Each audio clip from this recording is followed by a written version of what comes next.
立法院民进党团为着防止国民党团又搁要审查选罢法，透早5点就去议场排队要登记发言，搁占领主席台，望讲会当以民生法案优先。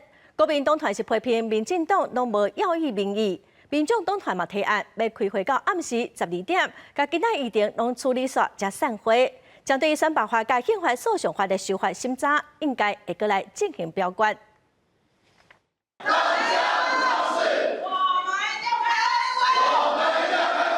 国民党的立委大声发讲要开会，13立法院议会搁再出现调野冲突，因为选罢法修法甲宪法诉讼法修法拢有排入去议程。民进党团烦恼在野，搁再想要拼过关，一透早就伫议场的门口口排队登记发言，7点一到就伫主席台甲门顶调咧布阵。民生优先，让有争议的政治性议案搁置处理。我们的目标非常的明确。 来防堵像选罢法这样的法案再次被闯关。民进党乱国会搞戒严。民众党团伫议场门口口举布条啊，大声喊口号，批评立委攻占主席台，影响议事的进行。那也不满立委徛伫民意的对立面。 我们现在要通过的选罢法，事实上是站在民意的一边，而现在民进党党团以所谓的占理霸占主席台，强行不准通过、不准讨论，根本就是站在民意的对立面。你们是打算在国会里面搞戒严吗？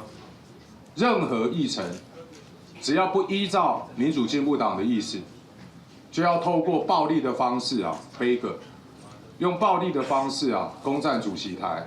立法院长韩国瑜调集调野协商，那也想要拼过关的选罢法修正，包含需要身份证的影本、人数更加严格，还佫有提悬罢免的标准，就是罢免的同意票要坐过当选的票数。不过哪里也小骂小呛，另外佫甲定调主席台后壁的2、4门，伊也拢刷互开。不过双方继续互相发声。